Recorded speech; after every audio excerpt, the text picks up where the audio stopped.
कभी कभी हम जीवन में हाय हाय इसलिए करना शुरू कर देते हैं क्योंकि कुछ लोग हमारे आसपास हाय हाय कर रहे होते हैं, है ना।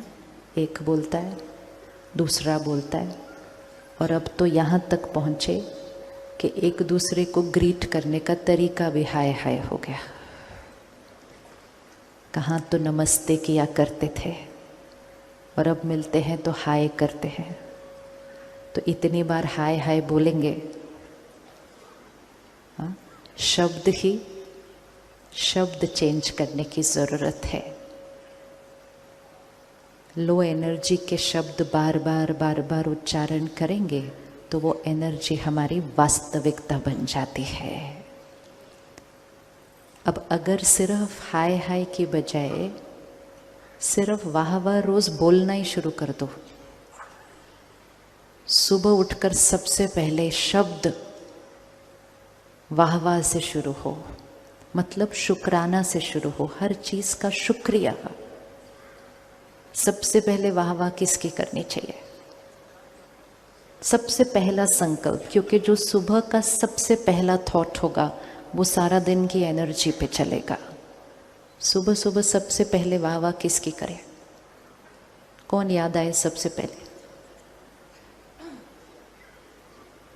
किसका वाह वाह करें सबसे पहले? बताइए, कौन याद आएगा सुबह सबसे पहले? तो सबसे पहले वाह परमात्मा का। दूसरा वाह किसका करें? दूसरा वाह किसका करें? दूसरा वाह वाह किसका करें? दूसरा वाह अपने श्रेष्ठ भाग्य का। कितना श्रेष्ठ भाग्य है हमारा। इतनी सुंदर चीज पर अगर छोटी सी एक दो चीजें ठीक ना हो तो बाकी चीजों का वाह वाह करना चाहिए या वो एक दो चीजों को लेके हाय हाय करना चाहिए? क्या करना चाहिए?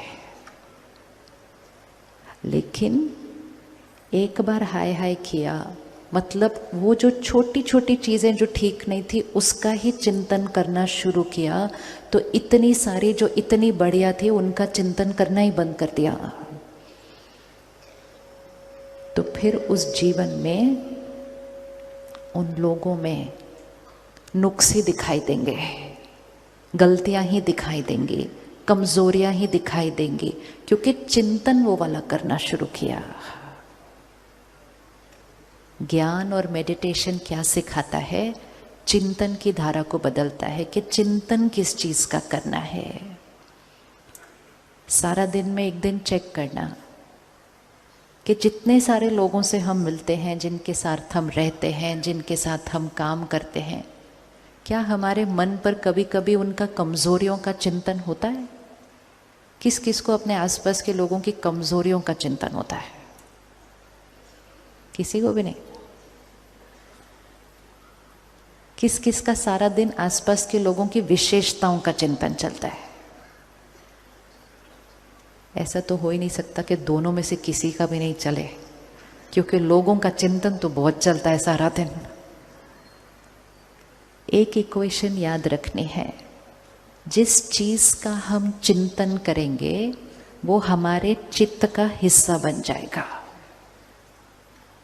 जिसका हम चिंतन करेंगे वो हमारे चित्त का हिस्सा बन जाएगा, और जो हमारे चित्त का हिस्सा बन जाएगा धीरे धीरे वो हमारे संस्कारों का हिस्सा बन जाएगा। सिर्फ एक दिन का अभ्यास करना। कल ये होमवर्क करते हैं, फर्स्ट होमवर्क, कि कल हमें जो मिलेंगे, हमें अंदर कुछ उनके संस्कार ऐसे भी दिखेंगे जो हमें परफेक्ट ना लगे। Thank you. देखा कितनी प्यारी दुनिया है। खुद के लिए जो कंफर्टेबल था वो किया। ये जीवन है। कितने प्यार से, कितनी रॉयल्टी से, कितनी डिग्निटी से आए, जो खुद को सही लगा वो किया और चल गए। 10,000 लोग बैठे हैं, उसका कोई फर्क नहीं पड़ा। ये जीवन है। अब हम कह सकते हैं कि ये गलत है, लेकिन जो कर रहा है उसको उससे ज़्यादा सही कुछ नहीं लगता है उस टाइम। और वो हमारे लिए बदलने भी नहीं वाले हैं। लेकिन हम उनको गलत गलत गलत गलत बोल बोल के अपने जीवन को हाय हाय बना लेते हैं, क्योंकि हमें सारा दिन में कोई ना कोई कुछ करता हुआ दिखाई दे देता है जो हमारी डेफिनेशन ऑफ राइट से मैच नहीं करता है। तो हम चाहते हैं कि वो बदल जाए। वो बदलने के लिए रेडी नहीं है। क्यों रेडी नहीं है? क्यों रेडी नहीं है बदलने के लिए? आपको किस किस को ये अनुभव है कि आपने किसी को राय दी लेकिन वो फिर भी नहीं बदले? शहर का नाम ही रायपुर है। शहर का नाम ही रायपुर है। किस किस को ये अनुभव है कि दूसरों को राय दी लेकिन वो फिर भी नहीं बदले? और दूसरे मतलब अपने अपने बच्चे, अपना परिवार, अपने आसपास। किस किस को ये अनुभव है दूसरे को राय दी लेकिन वो नहीं बदले? उनको कितना कहा तुम्हारे अच्छे के लिए बोल रहा हूँ, तुम्हारे अच्छे के लिए बोल रहा हूँ, लेकिन उनको उनका अच्छा समझ नहीं आता। और क्योंकि उनको उनका अच्छा समझ नहीं आता, हम परेशान होते हैं, चिंता में होते हैं, नाराज होते हैं, उदास होते हैं। वो मौज में फोटो खिंचवा के चले जाते हैं, हम हाय हाय करते जा जाते हैं। वो कितने प्यार से भाई आके फोटो खिंचवा के चला गया, इतनी अच्छी स्माइल की पता ही नहीं चला मुझे कर क्या रहे।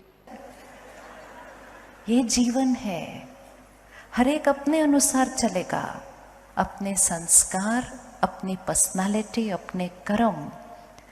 हमारे ऊपर चॉइस है कि हम औरों को उनके अनुसार चलते हुए देखकर हमारी सोच कैसे चलने वाली है।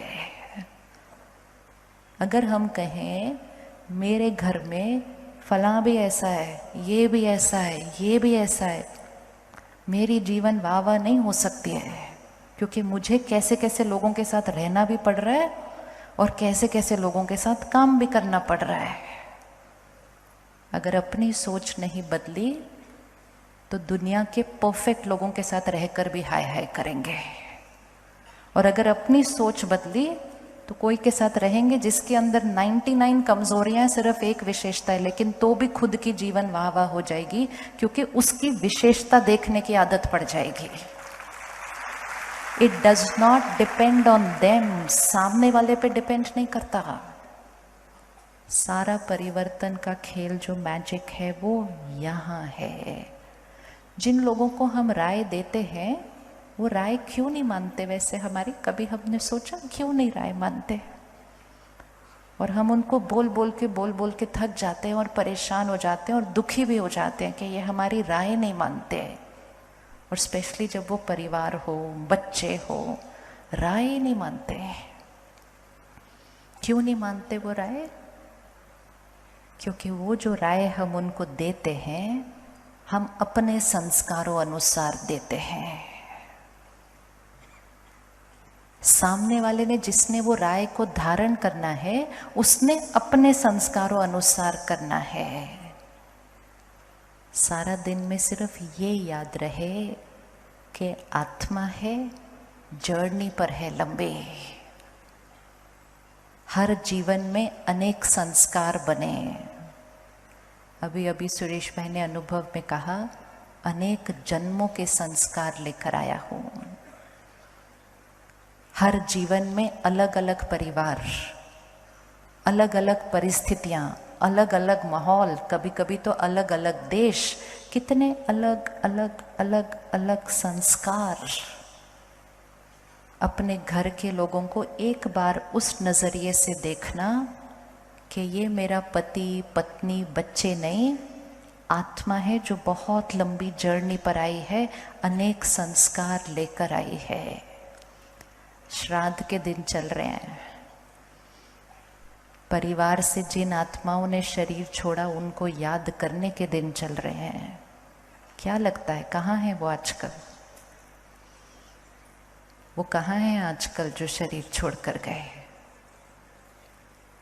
कहाँ है वो आजकल? स्टेज पर कोई आया? अच्छा, ज्ञान सुनने तो कबूतर भी आ सकता है, क्यों नहीं आ सकता? जो आत्माएं हमारे परिवार से शरीर छोड़कर गई, वो आज कहाँ पर हैं? हम उनको याद कर रहे हैं ना। वो कहाँ पर है आज? उन्होंने नया शरीर ले लिया। जो संस्कार वो लेकर गए थे, और इसीलिए सबसे इम्पोर्टेंट चीज है श्राद्ध के दिन, मतलब सिर्फ ये नहीं याद करना जो गए थे, ये भी याद रखना कि जिस दिन हम जाएंगे तो अपने साथ क्या क्या लेकर जाने वाले हैं। एक क्षण आएगा, पता नहीं होता कब शरीर छोड़ना है। अगर हमें ये पता चले कि आज रात को शरीर छोड़ना है 12 बजे, 1 मिनट आंख बंद करो। इतनी पावर होनी चाहिए कि एक कबूतर हमें डिस्ट्रैक्ट ना करे। हम शक्तिशाली आत्मा है। 1 मिनट अपनी चेकिंग करें। अगर आज 4 घंटे के बाद शरीर छोड़ना हो, टाइम पता चल चुका है, तो मैं आत्मा इस 4 घंटे में क्या क्या करूंगी। 4 आवर्स, 4 घंटे हैं।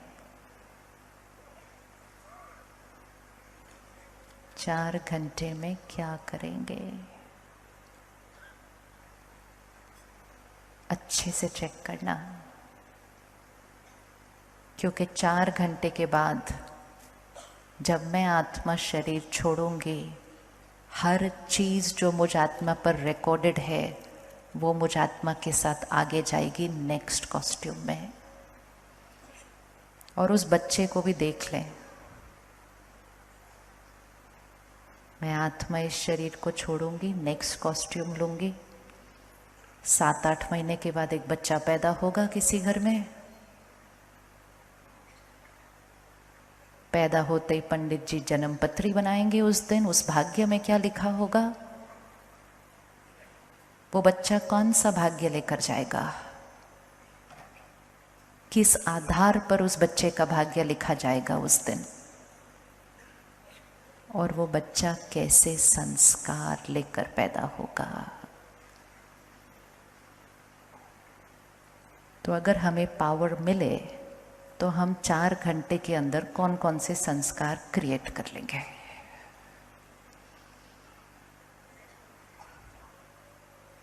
सबने चेकिंग की? अपनी चेकिंग की? हम जीवन में इन बातों का तो ध्यान रखते हैं कि जब हम जाएंगे तो पीछे क्या छोड़कर जाएंगे। हम इंश्योरेंस भी कर लेते हैं अपने कि जो पीछे है ना उनका ध्यान रखा जाए। हमारे का बड़ा मन होता है सबका, औरों का ध्यान रखने का। हम ये नहीं ध्यान रखते हम साथ में क्या लेके जाने वाले हैं, पीछे क्या छोड़ जा रहे हैं उसका ध्यान रखते हैं। स्पिरिचुअलिटी मतलब इस बात का भी ध्यान कि साथ में क्या लेके जाएंगे।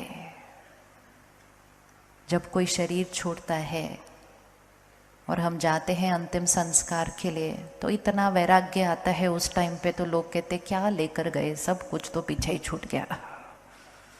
और कुछ घंटों के लिए काफी वैराग्य आता है, क्या जीवन है, कुछ भी तो नहीं है, बट थोड़ी देर ही रहता है वो घर पहुंचने तक। वो डिटैचमेंट आ जाती है वो थोड़ी देर के लिए।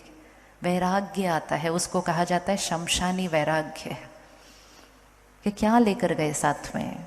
और फिर दुनिया ने कहा खाली हाथ आए थे, खाली हाथ जाना है। सच नहीं है, सच ही नहीं है। ना हम खाली हाथ आए थे, ना हमने खाली हाथ जाना है।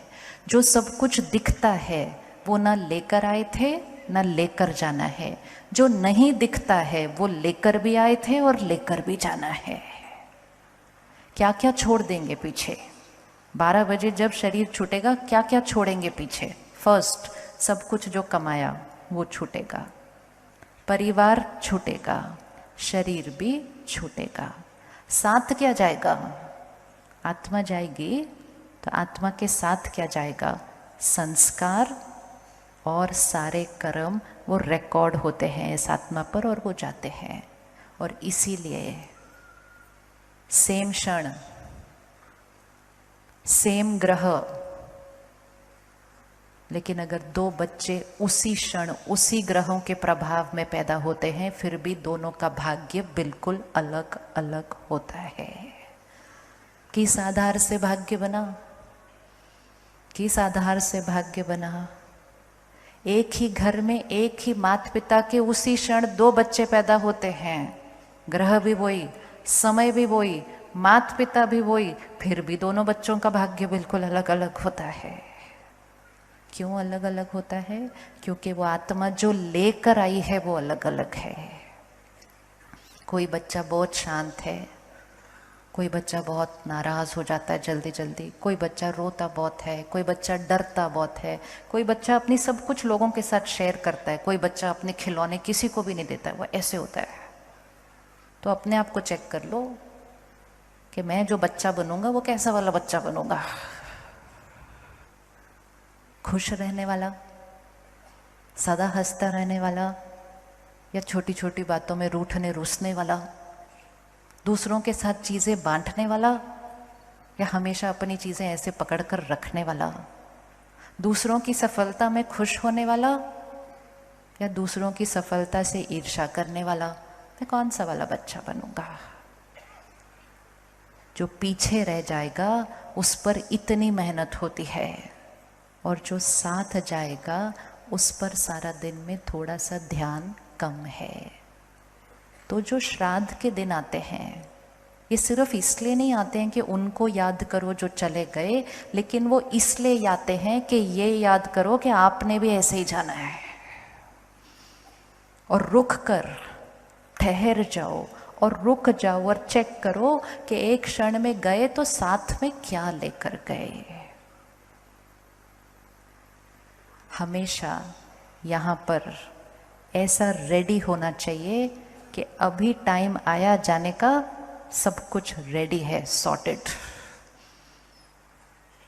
जिन लोगों को समय मिल जाता है उनको कहा जाता है सबको माफ करो, सबसे माफी मांगो, भगवान को याद करो, सब लोगों को शुक्रिया करो। ये वही लोग कर सकते हैं जिनको थोड़ा सा टाइम मिल जाए।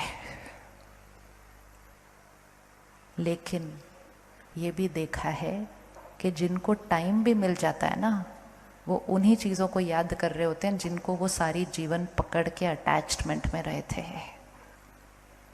हमारे सेंटर पर एक बहन आती थी, उसके किसी रिश्तेदार को बहुत ज़्यादा बीमारी थी। वो माताजी को डॉक्टर ने कहा अभी इनको जाने का समय आया। तो वो माताजी से पूछा, क्योंकि वो आत्मा शरीर ही नहीं छोड़ पा रही थी, बहुत तकलीफ में। तो वो माताजी को पूछा कोई इच्छा है, पेंडिंग है? क्योंकि इच्छा नहीं पूरी होगी तो नहीं छोड़ते। तो वो माताजी ने क्या कहा पता है? कहती एक बार ना वो वाली दुकान का गोलगप्पे खिला दो। ये कहानी नहीं है मैम, रियलिटी बता रहे हो आपको। इतनी क्रेविंग, इतनी वो इच्छा, कहती एक बार वो वाली चीज खानी है। खाली मंत्र। इसलिए बहुत ध्यान रखना पड़ता है कि किन चीजों में जीवन में अटके हुए हैं, क्योंकि एक क्षण आया तो उन्हीं अटक, उन्हीं रस्सियां, उन्हीं गांठों के साथ चले जाएंगे। जब शरीर का अंतिम संस्कार करते हैं, पंडित जी एक वो डंडी देते हैं, बोलता डंडी तोड़ो। परिवार को बोलते डंडी तोड़ो, मतलब आज से आपका इनके साथ रिश्ता खत्म।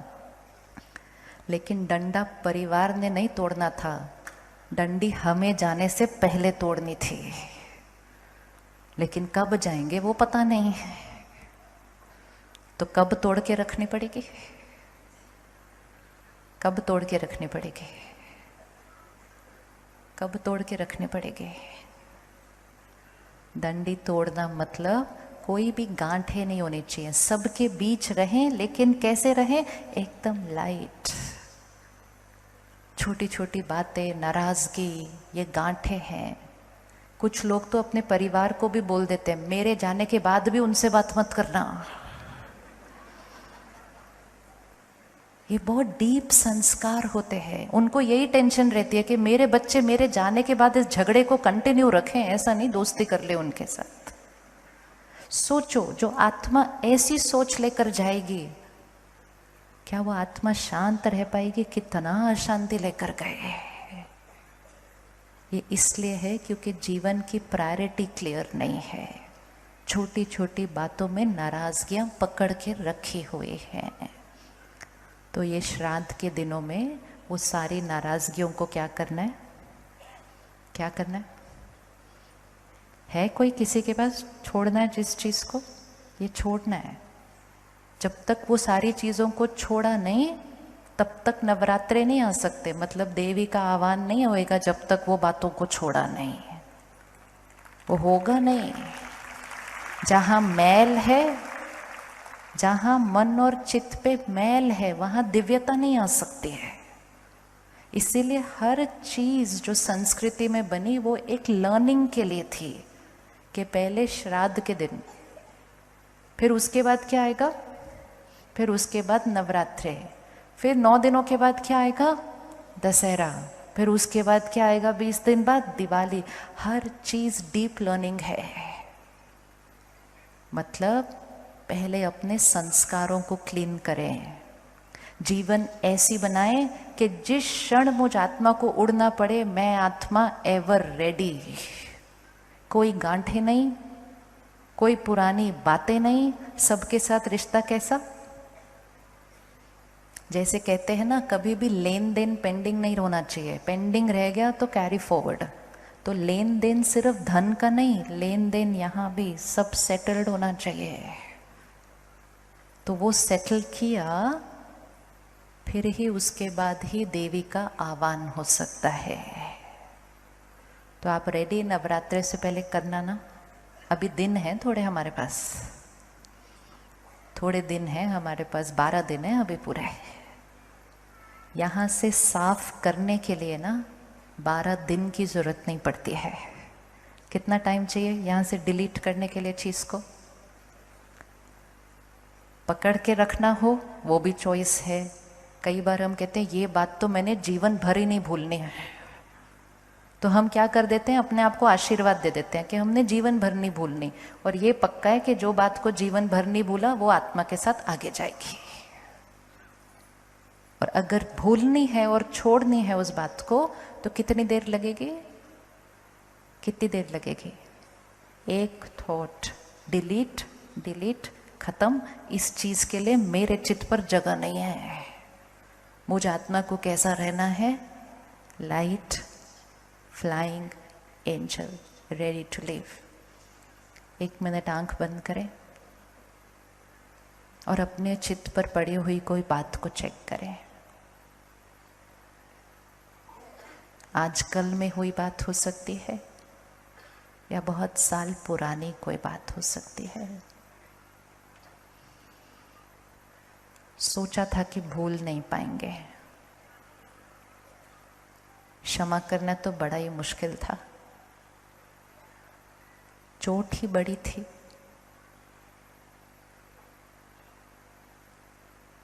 लेकिन 4 घंटे के बाद जाना है, मैल लेकर नहीं जाना। वो तो पीछे रह जाएंगे, बात भी पीछे रह जाएगी, मैल मेरे साथ चली जाएगी। इतनी बड़ी वो बात तो थी नहीं जिसके लिए मैं अपने अगला जीवन भी बिगाड़ दूं। ऐसी तो वो बात नहीं है।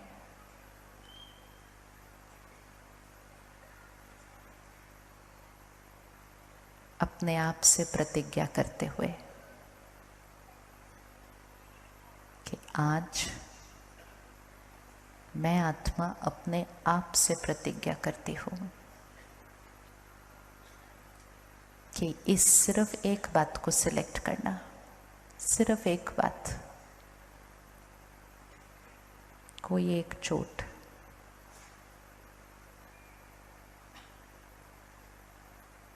आज से मैं आत्मा इस बात को अपने मन और चित्त से साफ करती हूँ, साफ, क्लीन।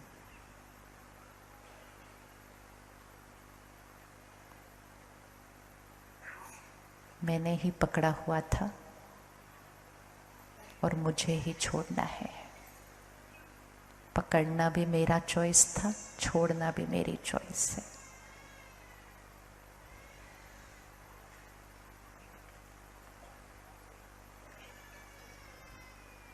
प्रतिज्ञा की है।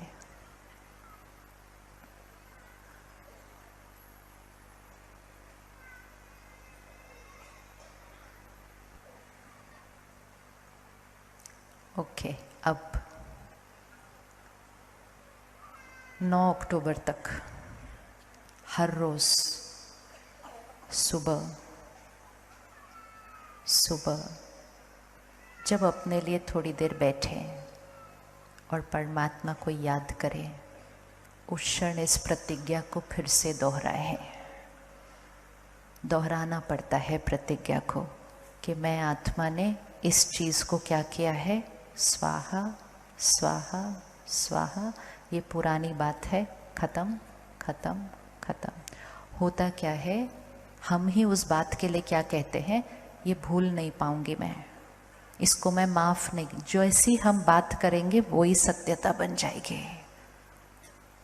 चोट उन्होंने नहीं दी थी, उन्होंने तो सिर्फ व्यवहार किया था, उतना ही सिंपल व्यवहार किया था जैसे वो भाई अभी प्यार से फोटो खिंचवाने आए थे।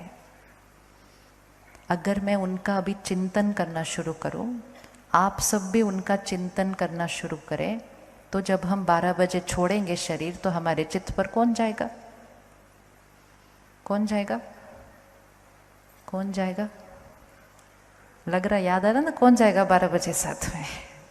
इसलिए बड़ा क्लियर होना चाहिए कौन कौन यहाँ होना चाहिए और उनकी कौन सी बात होनी चाहिए, कौन सी स्मृति होनी चाहिए, विच मीन्स मुझ आत्मा के कैसे कैसे संस्कार होने चाहिए। परमात्मा को याद शरीर छोड़ने के टाइम नहीं करना होता, जीवन काल में नहीं अगर किया तो जाते समय भी नहीं होगा, और अगर जीवन काल में करते रहे तो जाते समय कोई और याद आएगा नहीं। याद वही आएंगे जिनको सारा दिन याद करते थे। तो आज जिनको आप अपने साथ आगे नहीं लेके जाना चाहते उनको डिलीट कर देना आज सीडी पे से। ये सीडी है जिस पे बहुत सारे गाने रिकॉर्डेड है, जो गाना पसंद नहीं डिलीट करना पड़ेगा।